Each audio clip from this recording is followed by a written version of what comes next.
face do mal.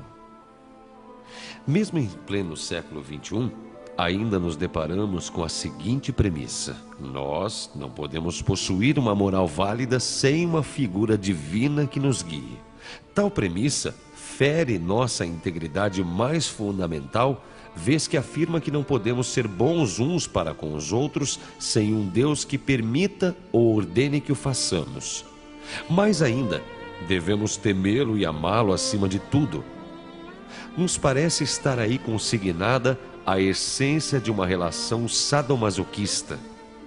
Se para sermos salvos precisamos amar a quem tememos, estamos diante de uma doentia e perniciosa escravidão. O teísmo também aduz em sua própria essência que vivemos sob a vigilância eterna de uma figura paterna que nunca perecerá e jamais nos permitirá seguir com nossas vidas, impedindo-nos de crescer e de deixar a infância para trás. Esse Deus Todo-Poderoso não só supervisiona todos os segundos de nossas vidas, como ainda nos pede frequentemente que a Ele agradeçamos e a Ele oremos em um acesso desvairado de vaidade. O cristão é enganado de tal maneira por essa doutrina que, mesmo após uma avalanche de culpa que lhe é enfiada a goela abaixo por um sacrifício humano do qual não teve qualquer ingerência e sob qualquer aspecto que se encare é imoral, ainda afirma: eu pertenço a Deus. É isso mesmo? Posse de humanos?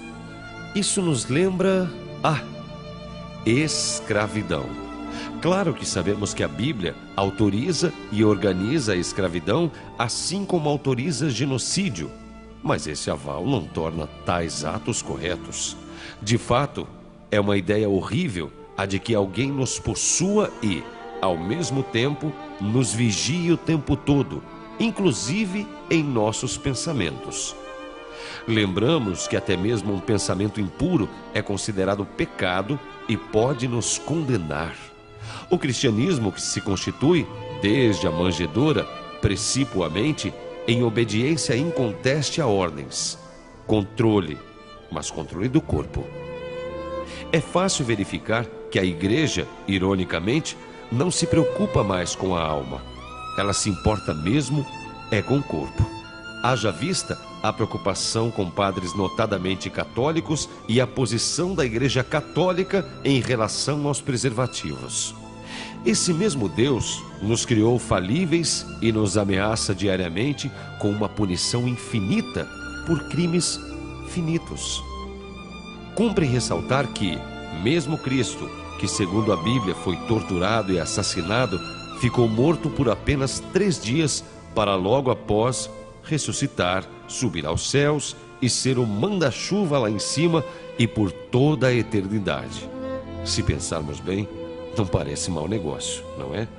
Já que morreu por nós, poderia ao menos permanecer morto, não é? Se não, vejamos, Deus nos cria imperfeitos, sabendo em sua onisciência que iríamos falhar seguidamente, e então nos expulsa do paraíso, envia enchentes, pragas e toda sorte de sortilégios, porque sua criação o decepcionou. Para sanar a brecha que deixou em seu plano, Deus envia ao mundo Ele mesmo, que ao mesmo tempo é seu único filho. Não nos peçam para explicar. Já que tratamos aqui de monoteísmo, para contornar o pequeno probleminha que Ele mesmo criou lá no início, já que ditou as regras e leis para a salvação.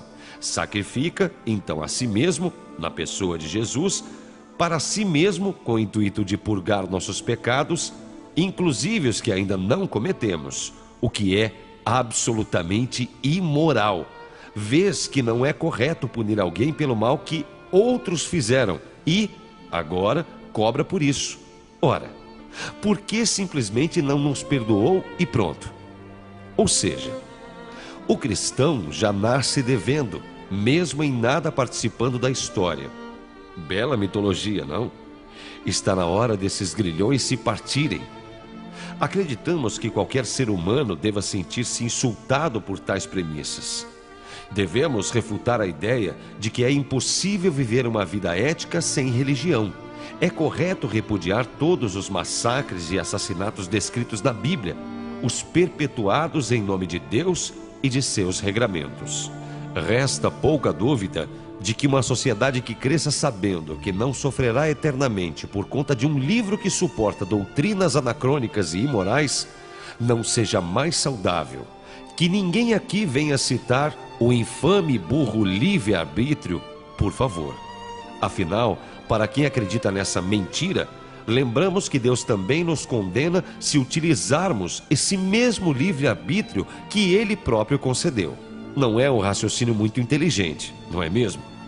É como se alguém houvesse criado um conto de fadas onde existe um ser todo-poderoso que dotou sua criação com bom senso e inteligência, mas proibisse a utilização de tais virtudes pela mesma. Mais que isso, é certo que a humanidade estaria melhor sem instituições que perpetuam esse dogma e, baseadas nessas interpretações, afirmem, por exemplo, que a AIDS é uma doença terrível, mas que, pior que isso, é a utilização de preservativos que poderiam impedir sua propagação. Existem alguns bondosos protestantes, por exemplo, que particularmente acham lindos os ensinamentos do Levítico e Deuteronômio, chegando a afirmar que a homossexualidade é a doença e a AIDS a cura.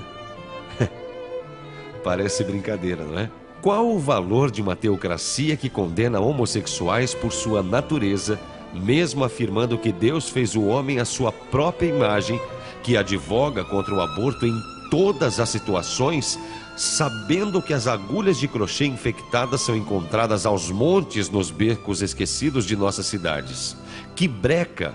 Por 8 anos, uma nação como os Estados Unidos, que possui recursos materiais e intelectuais ilimitados para a pesquisa, de fazer estudos sobre a mais promissora técnica científica médica já descoberta até hoje, com potencial inclusive para curar doenças como Alzheimer e Parkinson, por exemplo, em detrimento de uma suposta alma presente em um blastócito mantida em uma placa de Petri dentro de um congelador.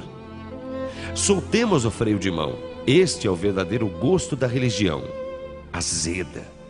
Ela separa cada um em seu quadrado, como excreta o bordão da música asnática, masturbando-se em seu fundamentalismo, amparada pelas estacas embebidas em culpa e em cicuta, inseridas em seus pustulentos livros sagrados, mitômanos, contraditórios, eugênicos, bebendo não de sangue de cordeiro, mas daquele derramado nas amputações perpetuadas com os facões cegos pelo ódio inconsútil dos padres católicos na África, em suas parafílias repugnantes, alimentando-se nos rituais pantagruélicos, onde se empanturra, não do pão abençoado, mas da carne genital apodrecida, colorário funesto das infibulações islâmicas. No sulco aberto pela teologia esquizofrênica, rasteja remansosa sua moral divina, locomovendo-se qual réptil peçonhento, faminta por mais um devoto,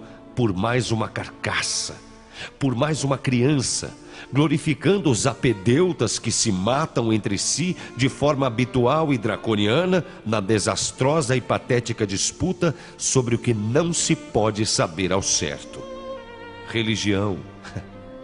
Onde estão seus hermeneutas e exegetas durante os 500 anos de orgias nos claustros, durante a forja das damas de ferro que proliferavam nos caixotes europeus, simplórias coadjuvantes dos terços que eram contados concomitantemente aos orgasmos sagrados, oriundos de infinitos sadismos inquisitórios?